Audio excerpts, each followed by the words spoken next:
하나님 말씀 욥기서 2장 말씀입니다. 욥기 2장 1절부터 13절까지 말씀 교독합니다.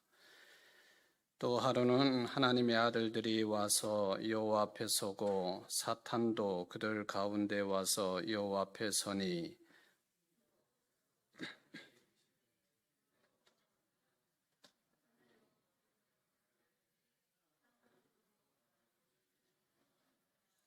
여호와께서 사탄에게 이르시되 네가 내 종 욥을 주의하여 보았느냐? 그와 같이 온전하고 정직하여 하나님을 경외하며 악에서 떠난 자가 세상에 없느니라. 네가 나를 충동하여 까닭 없이 그를 치게 하였어도 그가 여전히 자기의 온전함을 굳게 지켰느니라.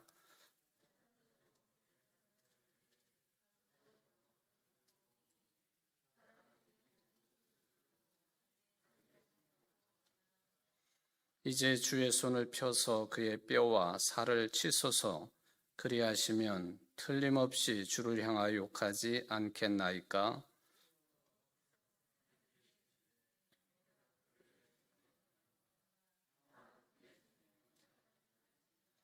사탄이 이에 여호와 앞에서 물러가서 욥을 쳐서 그의 발바닥에서 정수리까지 종기가 나게 한지라.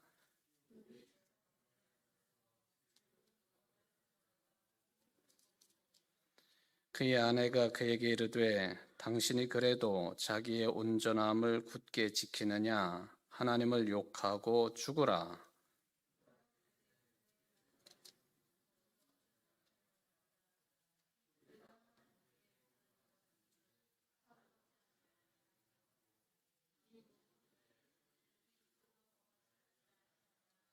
그때에 욥의 친구 세 사람이 이 모든 재앙이 그에게 내렸다 함을 듣고 각각 자기 지역에서부터 이르렀으니 곧 대만 사람 엘리바스와 수아 사람 빌닷과 나아마 사람 소발이라.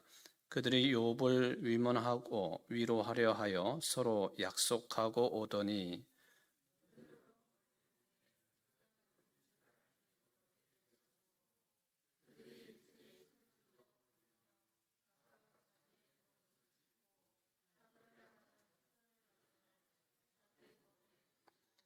밤낮 7일 동안 그와 함께 땅에 앉았으나 욥의 고통이 심함을 보므로 그에게 한마디도 말하는 자가 없었더라. 아멘. 이제 지난 시간에 이어서 오늘 특별히 이제 그 2장 9절 말씀 내용부터 좀 살펴보도록 하겠습니다. 여기 보면은 이제 욥의 부인이라고 나오고 있죠. 욥의 부인, 전반적으로 보면은 욥의 세 친구들과 입장이 비슷하다 그렇게 보는 것이죠. 즉 자기 남편이긴 하지만 남편이 뭔가 죄를 지은 것이기 때문에 지금처럼 아주 극심한 고통 가운데 있게 된 것이다라는 그런 입장입니다. 그러니까 당신은 좀 깨닫고 하나님 앞에 지은 죄에 대해서 회개하고 온전하다고 제발 그만해라. 자신을 좀 낮추고 회개해라. 돌아서라. 아직도 스스로가 의롭다고 생각하느냐 하는 그런 주장을 계속 펼치고 있습니다. 그냥 잠깐 보면은 이 부인의 입장이 새 친구들의 입장처럼 일순간 옳은 것으로도 보여지지요. 우리도 흔히 그런 생각에 빠질 때가 있기 때문에 그렇습니다. 어떤 사람이 어려움을 겪으면 그 어려움에 같이 동조하고 또 인지상정의 마음을 갖기보다는 먼저 생각하는 게 있습니다. 저 사람이 뭘 잘못했지? 이런 생각이죠. 어떤 내용이든지 간에 잘못한 것이 있기 때문에 지금과 같은 어려움을 겪는 것이다 라는 그런 생각을 한다 하는 것이죠. 그러니까 이런 입장의 부인이 볼 때에 남편 욥은 굉장히 뻔뻔한 사람으로 이제 보일 수밖에 없습니다. 자, 여기 욥의 부인, 욥의 부인 아내 이름도 없어요. 근데 성경에는 이제 욥의 부인에 대해서 이렇게 짧게 그녀가 한 말, 그리고 부인이 한 말에 대한 욥의 반응이 아주 짧게 나오고 있고, 또 우리는 해석하기를 욥의 부인의 입장은 세 친구들이 그런 것처럼 당시의 유대 사람들이 고통과 환란에 대한 일반적인 입장이었다. 당시의 수준으로 보면은 그것을 믿음이 나빠서 그랬다, 또는 뭐 인격이 안 돼서 그랬다, 그렇게 말하기는 좀 문제가 있다, 그런 이야기입니다. 일반적인 평가고 현상이다라는 이야기가 되겠습니다. 성경 말고 다른 문헌들에서 욥의 부인에 대한 기록들이 이제 많은 것은 아니지만은 어느 정도 찾아볼 수가 있겠습니다. 이스라엘의 선생들이라고 하는 랍비들이 남겨놓은 문헌에서도 욥의 부인에 대한 언급이 어느 정도 나오고 있고요. 또 심지어는 하나님을 알라라고 부르는 이슬람 사람들의 문헌에도 보면은 욥의 부인에 대한 언급이 나오고 있습니다. 그리고 외경에도 욥의 부인에 대한 언급이 나와 있습니다. 그런데 이제 종교개혁 시절, 종교개혁가 제2세대라고 불리우는 우리 장로교회의 아버지격이 되고 있는 칼빈 선생님이 이 욥의 부인에 대해서는 아주 극단적인 평가를 내려놓은 것을 볼 수가 있습니다. 뭐라고 그랬느냐 하면은 욥의 부인을 사탄의 도구였다, 그렇게 평가를 합니다. 사탄의 도구였다. 그러니까 이 칼빈 선생님이 이런 평가를 내려놓은 것은 그 욥의 부인에 대한 부정적인 평가죠. 그러니까 욥이라고 하는 인물을 하나님 앞에서 온전한 인생이라고 하는 대전제를 놓고 평가를 할 때에 그거에 항거를 하고, 또 잘못했으니까 죽어라 하는 그런 표현을 사용을 했으니 매우 극단적인 표현이지요. 이거 단편적으로 볼 때에는 칼빈 선생의 사탄의 도구라고 하는 이 평가도 일정 부분 받아들일 수 있는 내용이기는 합니다. 그러니까 비판적으로 말하는 부분들도 많이 있다. 본문에 그 글자를 보면은 그런 비판적인 평가도 옳다고도 볼 수가 있겠습니다. 그러나 또 그렇지 않다라고 기록하고 평가하는 그런 문헌도 상당히 많이 있음을 우리가 좀 생각을 해볼 필요가 있겠습니다. 어쨌든 어떤 학자들은 이 욥의 부인의 성경에 나오고 있는 어떤 인물들과의 관계성에 집중을 해가지고 연구를 한 사람들도 있습니다. 그래서 욥의 부인은 누구였느냐 하면은 이게 족장 중에 아브라함, 이삭, 야곱이 있는데, 바로 이 야곱의 우리가 볼 때는 성경의 외동딸처럼 나오고 있으니까 야곱의 딸 디나라고 하는 이 딸이 바로 이 욥의 부인일 것이다, 그렇게 이야기하는 사람들도 있습니다.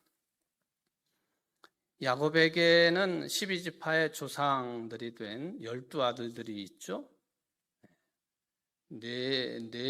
부인 넷으로부터 12아들들이 탄생을 합니다. 그리고 딸이 디나라고 하는 이름의 딸도 태어났습니다. 아마 딸이 여럿이 있었을 것이다 라고 추측이 되어지는데, 성경에는 디나라고 하는 이름만 기록이 되어 있습니다. 그래요. 근데 이 디나라고 하는 야곱의 딸이 어떤 일을 겪었느냐? 이게 창세기 34장에 보면은 야곱의 딸 디나가 아주 큰 어려움을 겪은 내용이 기록이 되어 있고, 그 문제를 야곱의 두 아들들이 어떻게 해결을 했느냐 하는 내용들이 기록이 되어 있지 않습니까? 세겜, 하몰의 아들 세겜으로부터 몹쓸 짓을 이제 당한 것이죠. 일종의 무슨 요즘 말로 표현하면 성폭행을 이제 당하게 되었습니다. 근데 이제 하여튼 뭐 이 디나가 욥의 부인이었을 것이다. 근데 어디를 보면은 욥의 두 번째 부인이었을 것이다. 뭐 그렇게도 이야기를 합니다.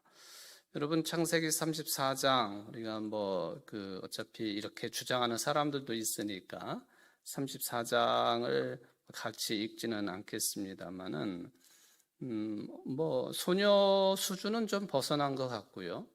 그러나 아직 결혼하지 아니한 야곱의 딸 디나가 아버지와 오빠들을 따라 가지고 가족들과 함께 가나안 땅인 세겜 땅 근처에 일단 장막에 거하게 되었다 하는 그런 기록이 나와 있습니다.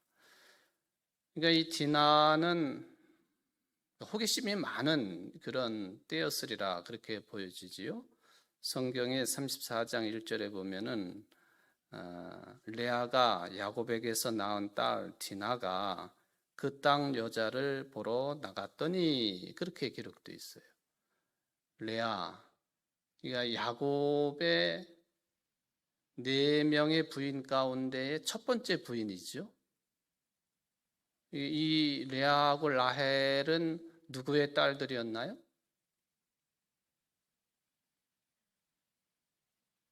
눈만 동그랗게 뜨지 마시고, 이 레아하고 라헬은 누구의 딸이었죠? 외삼촌?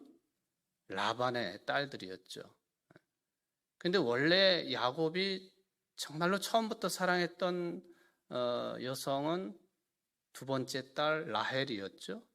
근데 외삼촌이 그 지방에서는 여권 순서를 바꿔가지고 이렇게 큰 사람이 먼저 결혼을 하고 하는 거지. 그러니까 이 큰 딸을 먼저 조카 야곱의 방에다가 이렇게 집어넣어가지고 자고 일어나 보니까 야곱이 자기가 사랑하는 그 라헬의 언니 레아하고 잠을 잔 거예요. 결혼을 하고 그 다음에 몇 년 더 열심히 일을 한 다음에 라헬을 얻고, 그리고 두 여인의 몸종들 비라와 실바하고도 결혼을 하고 해가지고는 이게 부인이 넷이 된 거예요.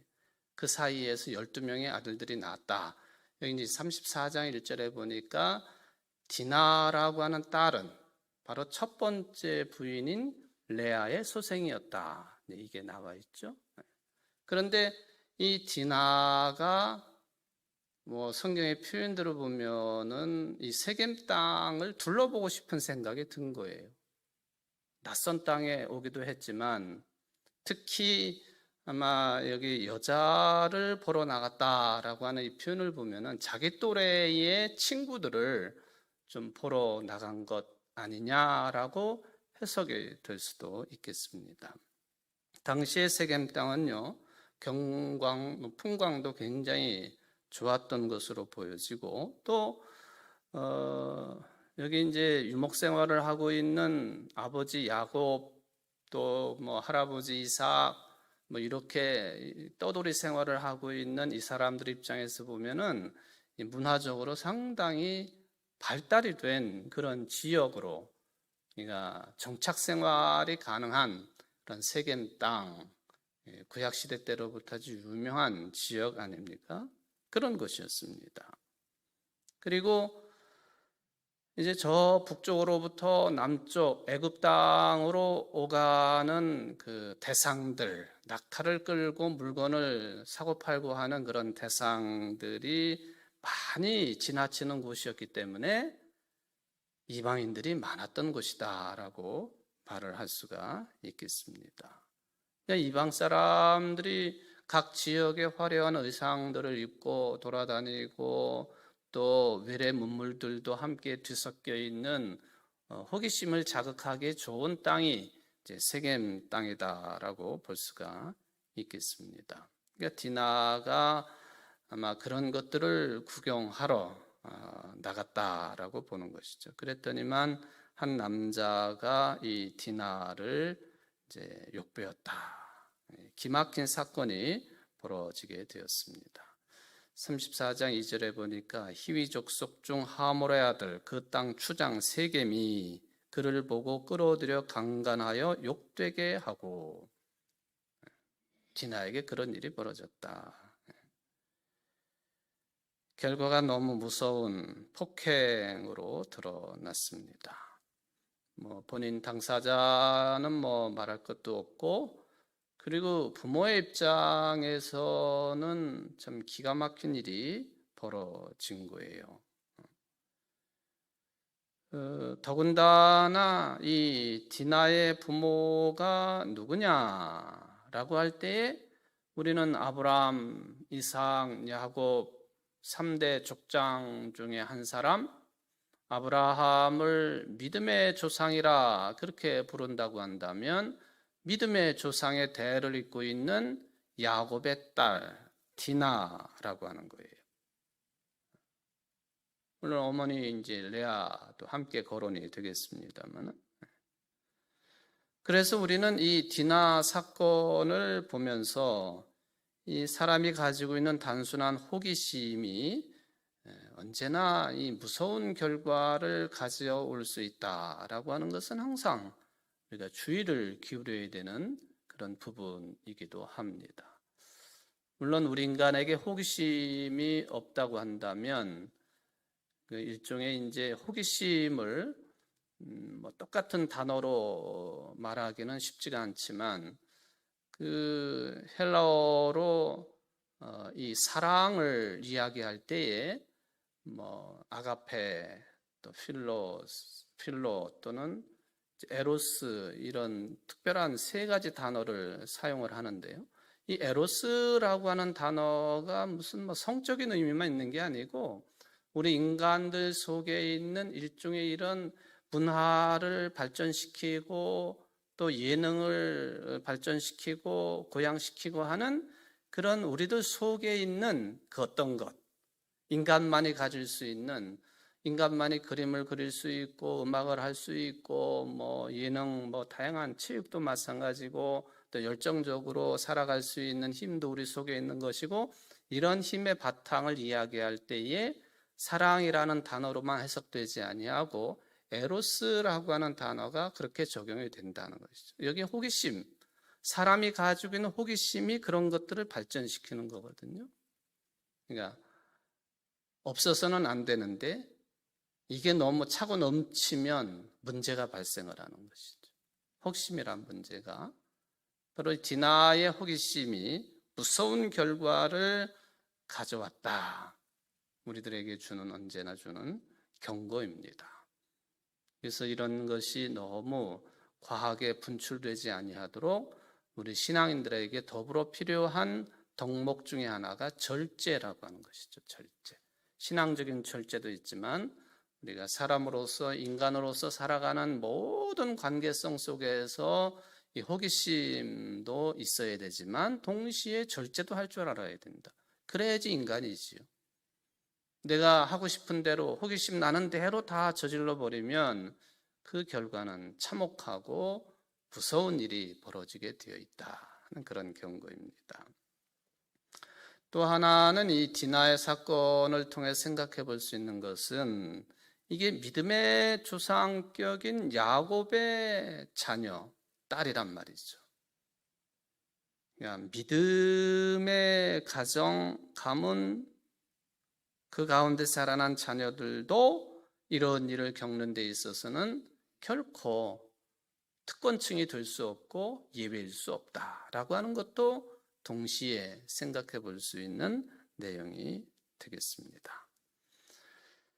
요즘에 이런 이야기를 하면 구시대적이고 또 아주 후진 생각이라고 그렇게 평가를 받기 때문에 그러긴 합니다만은 제가 지금부터 잠깐 말씀드리는 내용들은 수천 년 전 이야기, 아니 수천 년 전보다도 우리들도 뭐 수십 년 전까지만 해도 이런 분위기 속에 살았다 하는 것을 인정하지 않을 수가 없는 것이죠. 뭐냐 하면은 이게 결혼하기 전에 말하자면은 여성에게 어떤 문제가 발생을 했다 하는 문제죠.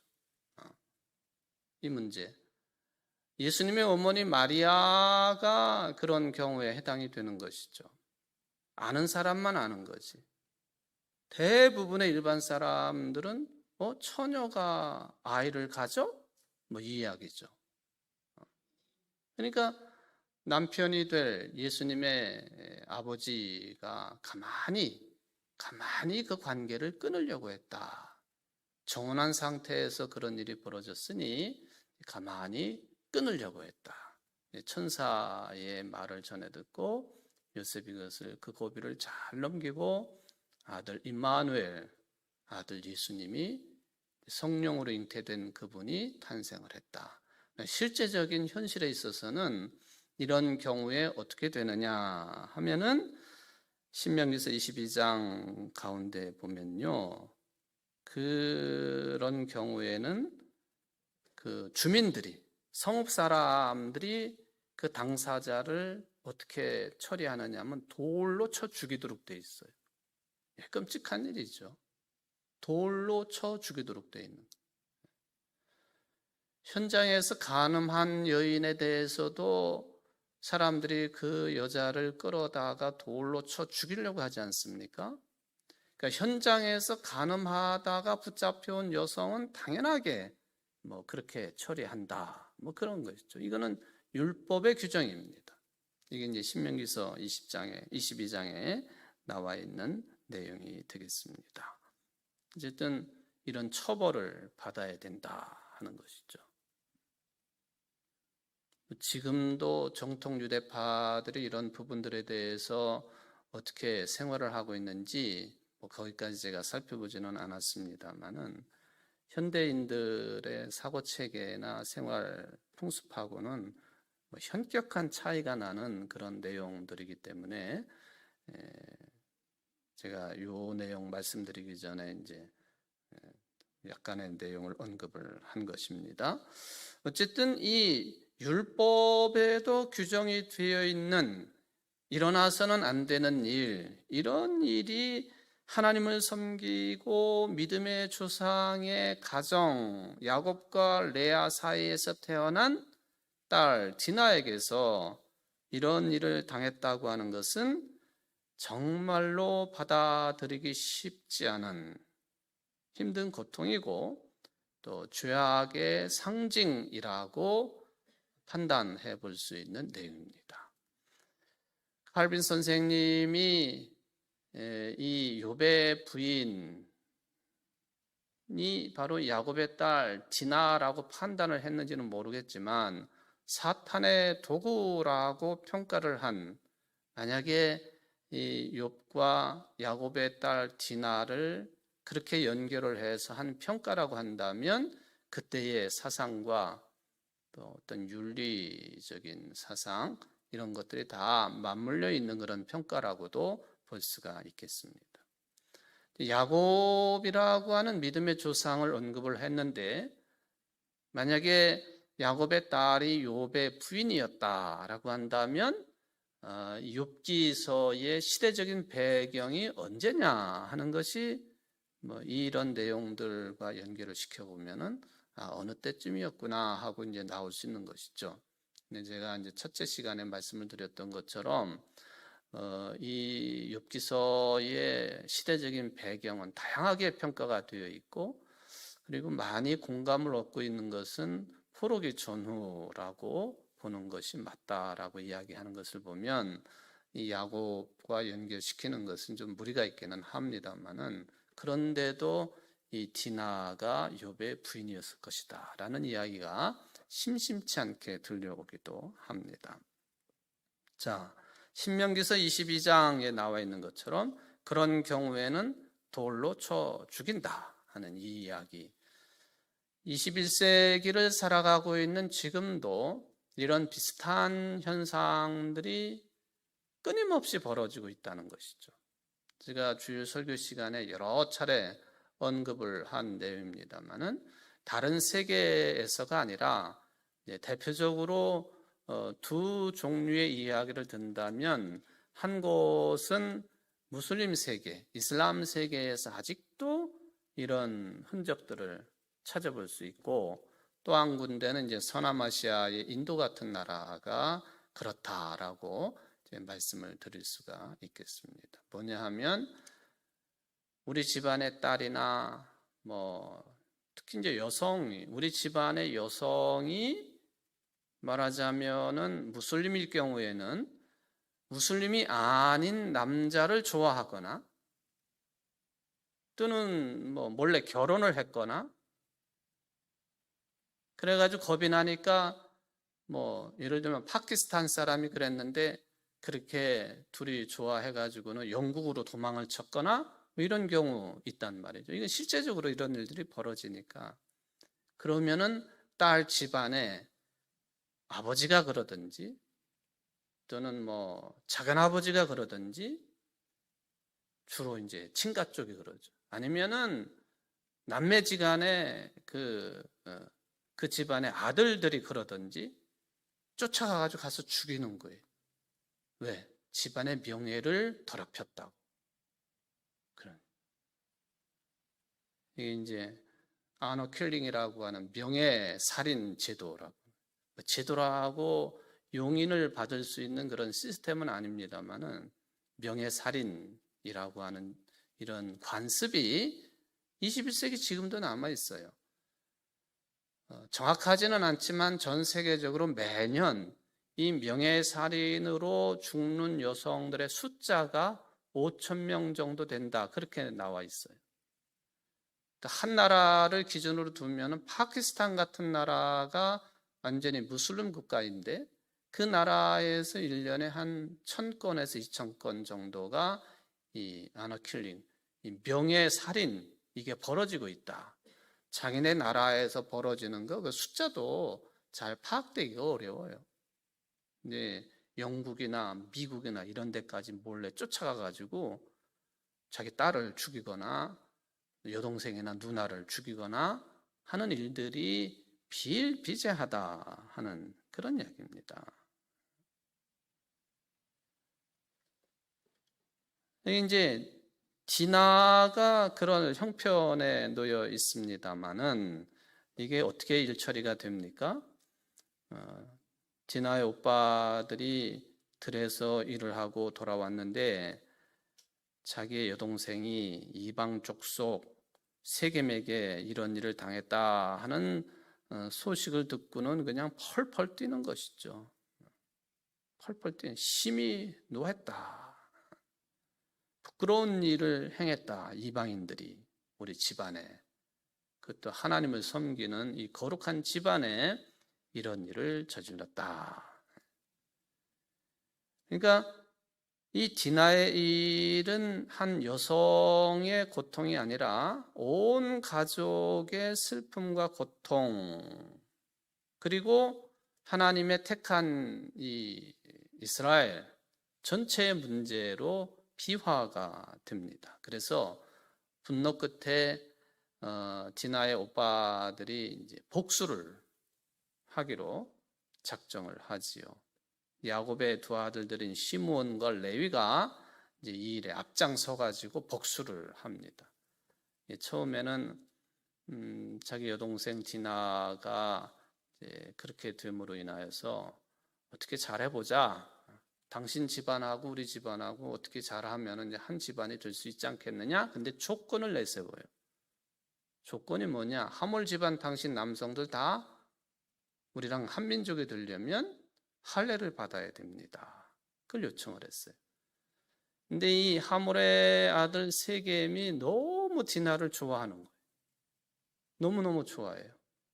그러니까 이 야곱의 아들들이 제시한 이 조건을 그대로 전격적으로 받아들입니다. 우리가 그렇게 하겠다 해가지고는 하몰의 자손들 그 족속이 다 남성들이 다 할례를 받습니다. 할례를 받고 고통스러워할 그 즈음에 이 시몬과 레위가 칼을 들고 들어가가지고 모두 다 죽여버렸어. 그리고 모든 재산들을 약탈을 합니다. 그래서 아버지 야곱이 심히 걱정을 하는 내용, 이게 이제 나오고 있는데, 뭐 이거는 내가 욥기하고 직접적인 관련이 있는 것은 아니지만은 욥의 부인이 디나였을 것이다 하는 그런 그 주장을 하는 사람들이 있기 때문에 뭐 하여튼 곁다리로 이렇게 좀 디나에 관한 이야기를 설명을 드렸습니다.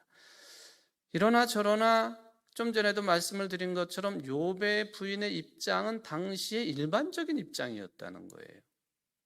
그리고 매우 신실한 신앙인의 입장들이 바로 그런 입장이었다는 거예요. 지금 제가 여러 차례 욥기서를 이제 이어가면서 이런 이야기를 이제 표현을 했습니다만은, 그러니까 욥의 부인의 입장에서 볼 때 자기 남편의 그건 참 볼썽사나운 모습입니다. 죄를 지어놓고는 저렇게 고통 가운데 있으면서도 자기는 온전하다고 주장하는 자기 남편이 제정신으로 보이는 게 아니에요. 그러니까 욥의 부인은 상당한 신앙적인 갈등까지도 겪었을 것이라고 제 생각을 해보는 것이에요. 현실적으로 보면은 자기 남편이 죄를 지어가지고 이런 꼴이 벌어졌는데 자기 남편만 그렇게 쓰레기 더미에 앉아가지고 돌 가지고는 몸을 득득 긁는 그거 넘어서서 자기 몸으로 낳은 자식 10명이 다 죽었잖아요. 10명이 다 죽었어요. 이거는 화를 난다고 하는 수준을 뛰어넘어서 절망적인 것이죠. 자, 10명의 자식들이 다 죽고 남편도 저러고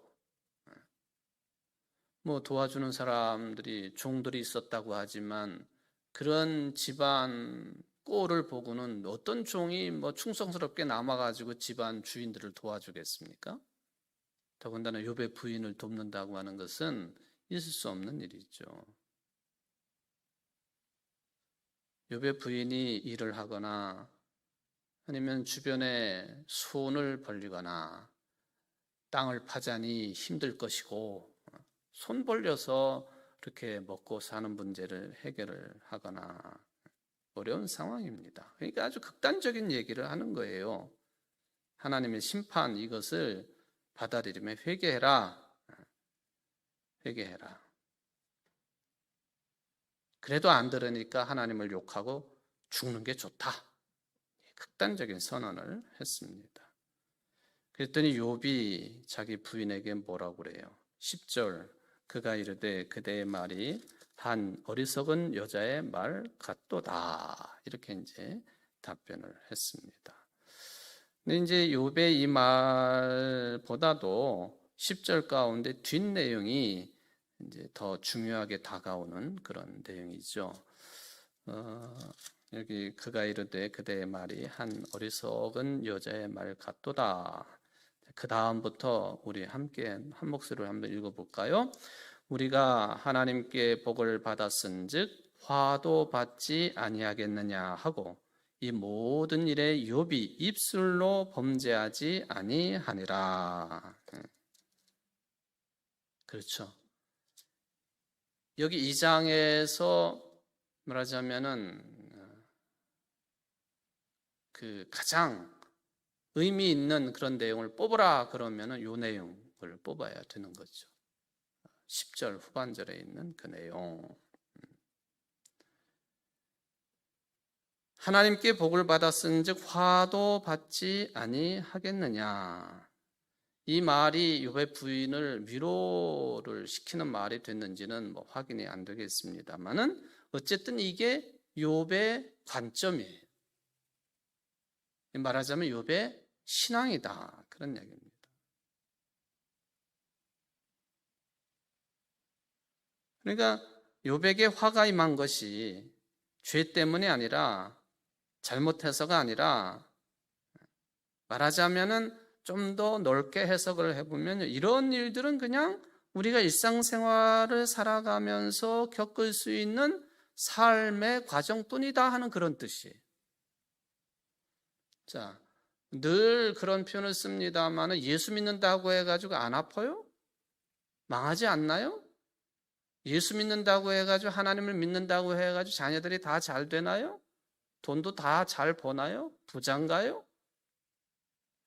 이런 것들이 뒤섞여 있는 그 삶이 복도 받기도 하고 화를 당하기도 하고 이것이 우리의 일상의 삶의 패턴이라 그런 얘기예요.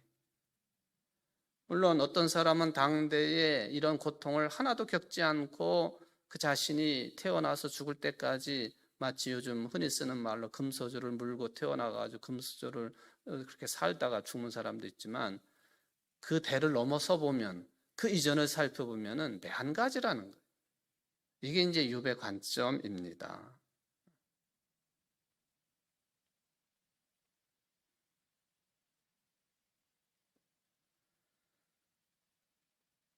왜 이러냐 하는 그런 문제 제기 앞에서 욥이 이제 이런 이야기를 하는 것이죠.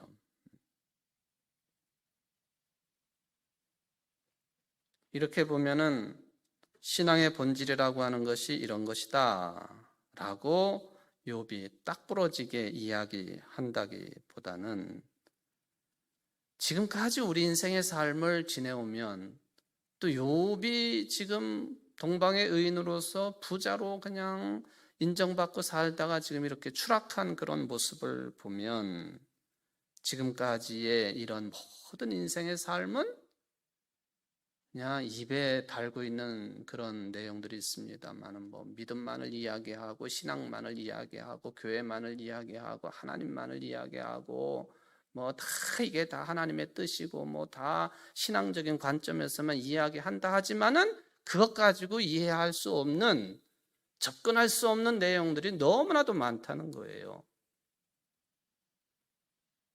다 무슨 뭐 이연령 비연령식으로 다 그렇게 엮어버리면 그렇게 엮여지지만 그게 아니다. 복도 주어지고 화도 주어지는 것이 우리의 인생이다.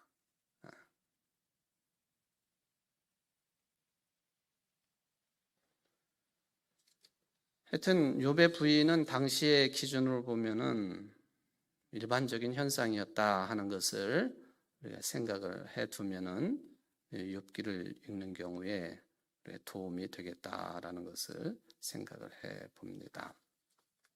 그리고 나서는 친구들이 찾아왔습니다. 11절부터 보니까 친구들이 왔어요. 여러분, 욥의 부인도 제가 좀 전에 일반적인 현상이라고 말한 것처럼 욥의 친구들, 세 친구들이 욥에게 뭐 이렇게 저렇게 이야기한 것을 우리가 어렴풋이 알고 있는 대로 왜 그런 못된 짓을 했을까? 왜 이렇게 괴롭혔을까? 비신앙적이다. 그렇게 평가하는 게 일수입니다만 욥의 세 친구들도요. 당시의 기준으로 보면은 매우 경건한 사람들이었어요. 아주 경건한 사람들이었다. 지금 11절에 욥 이야기를 듣고는 서로 시간을 맞춰 가지고 세 친구가 찾아왔는데 욥을 비난하고 골탕을 먹이고 그리고 비판하러 온 게 아닌 것이 분명합니다. 오늘 11절 이하의 내용을 가만히 살펴보면요. 정말로 진정성을 가지고 찾아와요. 지혜로운 사람들입니다. 하나님의 뜻대로 살려고 무던히 노력하는 사람들이라고 하는 흔적을 볼 수가 있습니다. 엘리바스, 빌닷, 소발. 여기 이제 이 세 사람이 누구냐 하는 거에 대해서는 잘 알 수는 없어요. 그런데 어느 지역 사람이라고 하는 것은 여기 등장을 하지 않습니까? 대만 사람 엘리바스, 수아 사람 빌닷, 나아마 사람 소발이라. 지금의 위치를 정확하게 판단하는 것은 쉽지 않습니다. 그거를 괜히 여기였다 저기였다 따지는 것은 우리들만 더 힘들게 만드는 것이니까 성경 기록대로 보면은 엘리바스는 대만 사람, 대만 지역에서 왔다. 대만. 수아 지역에서 빌닷이 왔다. 나아마 지역에 소발이 왔다. 어떤 학자들은 이 세 사람들이 이제 평범한 평민 출신이 아니라 그 지역의 대표 주자들, 족장이거나 더 넓게 보면은 그 지역을 통치하는 통치자였거나 그랬을 것이다 라고 이야기합니다. 그것도 가능한 이야기가 이 욥의 위상이 엄청났거든요. 뭐 더 설명이 필요 없잖아요. 동방의 의인이에요. 동방의 의인. 하나님께도 인정받고 그리고 많은 재산을 가지고 있었던 사람. 자식들도 완벽하게 7대3의 비율로 아들과 딸을 소유하고 있었던 사람. 그러니까 주변 지역에 이 욥과 교제를 하는 사람들의 수준이 어땠을까 생각해 보면 그냥 노동을 하는 노동자 계급에서 왔을 가능성 거의 없고 그냥 하루 벌어 하루 사는 그런 삶을 영위하는 사람들일 가능성도 거의 없고 대단한 위상을 가지고 있었던 사람들일 것이다. 그래서 어떤 학자들은 아마 이들은 왕이었을 것이다. 그렇게 이야기를 합니다. 마치 예수님 탄생 그런 그 현상을 별 보고 쫓아와 가지고 예수님께 경배를 했던 세 사람, 동방박사, 이 사람들이 천체를 연구하는 박사이기도 하지만 상당한 지위를 가지고 있었던 사람들처럼 욥의 친구들도 그랬을 것이다 라는 평가가 있기도 합니다. 위로하려고 시간을 약속하고 비슷한 시기에 왔습니다. 와서 멀리서 보니까 저게 욥이냐 아니냐 알아보지 못할 정도로 아주 흉측한 모습을 가지고 있어요. 욥이. 그리고는 가까이 가서 보니까 자기들과 교제를 했던 욥이거든요. 어떻게 했습니까? 소리질러 울면서 겉옷을 찢고 하늘을 향해 티끌을 날리면서 자기 머리에 뿌렸다. 그렇게 되어 있습니다. 그러니까 이 사람들이 욥을 비난하고 증오하고 골탕 먹이려고 온 것은 아니다 하는 것이죠. 여기 소리 질러서 울고 겉옷을 찢고 하늘을 향해서 티끌을 뿌리고 자기 머리에 뿌리고 이것은 당시 사람들의 하나의 슬픔을 대하는 의식입니다. 의식이에요. 그 중동 지방에 무슨 이스라엘과 요즘에 또 가자지구 그 무슬림들하고 계속 전쟁을 합니다만은 이스라엘 사람들에게서 참 볼 수 없는 그런 내용인데 이 아랍 어머니들이 자식이 이스라엘의 공격으로 죽었다 하면은 검은 이 차도로 이 무슬림들의 복장을 하고 땅바닥에 주저앉아 가지고 이 땅바닥에 흙을 탁 자기 몸에 막 뿌리잖아. 이 하나의 의식이에요. 이게 수천 년 동안 이어져 내려오고 있는 슬픔을 대하는 태도, 의식입니다. 세 친구들이 욥이 그런 상황을 보고는 일종의 그 의식을 이렇게 행하고 있는 거예요.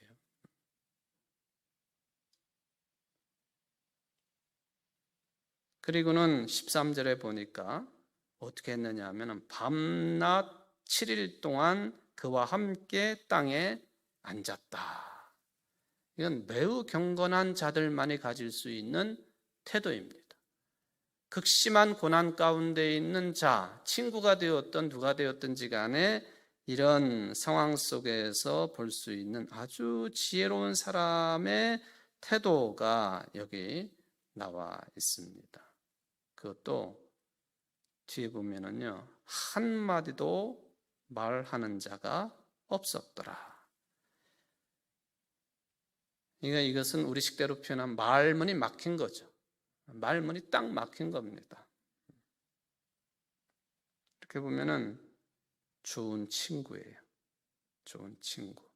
욥의 상태가 지난 시간에 말씀드린 것처럼 피부병이지만 아주 심각한 피부병이요. 이 심각한 피부병은 한센시병, 문둥병하고 구분하기가 쉽지 않아요.